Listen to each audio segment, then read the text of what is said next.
Maghiwa naman tayo ng napakaraming tupa. Yan o. Ganito lang kayo maghiwa dito. Bali, joint ko ito. Dalawa. Panoorin nyo lang. Una lagi shoulder. Lalaki nito mga kabutser. Halos kasing tangkad ko na rin. Pag nakatayo, yun. Tupa, sariwa to dito ito pinatay. Kasi yung mga New Zealand at Australia, mga sa ibang sa labas, export yun. Kaya ito sariwa to. Shoulder, nakay ko muna yung mga shoulder.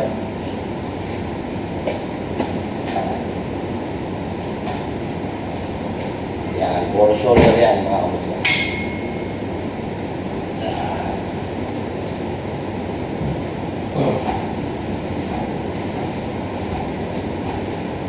Pag masanay na kayo nito, basic na lang yan, hiwain mga kabutser.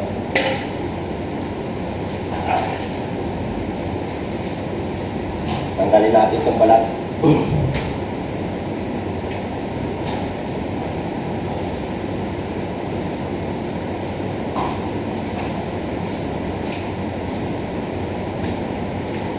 Tapos konting trim.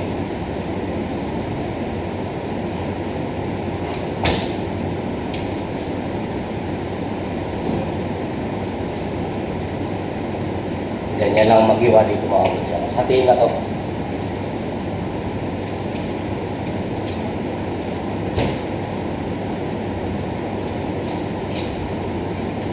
Uy, bigat.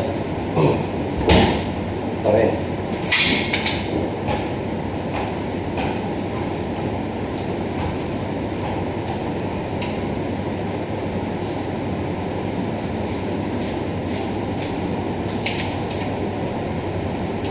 Ganyan ulit.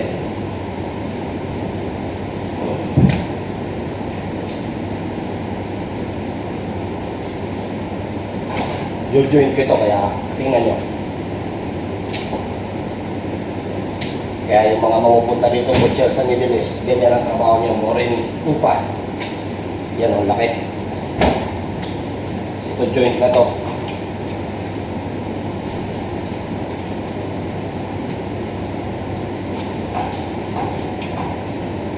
Ito yung paa niya mga kabutcher, oh.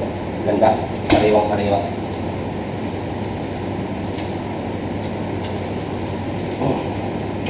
Ito naman yung loin chops niya. Yan, sariwang paa. Kaya ganyan lang yan, kaya kailangan medyo marunong kayo mag-joint.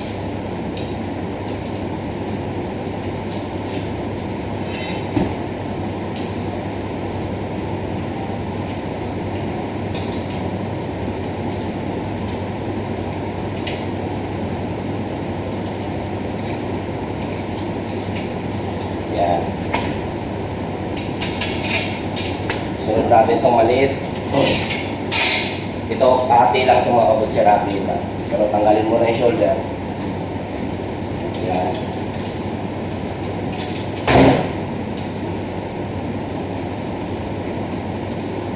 Shoulder lang, tsaka hatiin lang.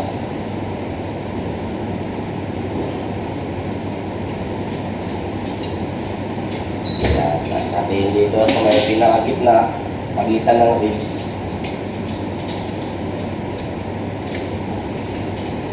Kontrol lang, mahirap na. Yan. Ito yung ribs niya mga kabutser. Kaya sa mga gustong matutong maghiwa ng tupa, ganun lang yun. Okay, mga kabutser. Sana may matutunan kayo. God bless.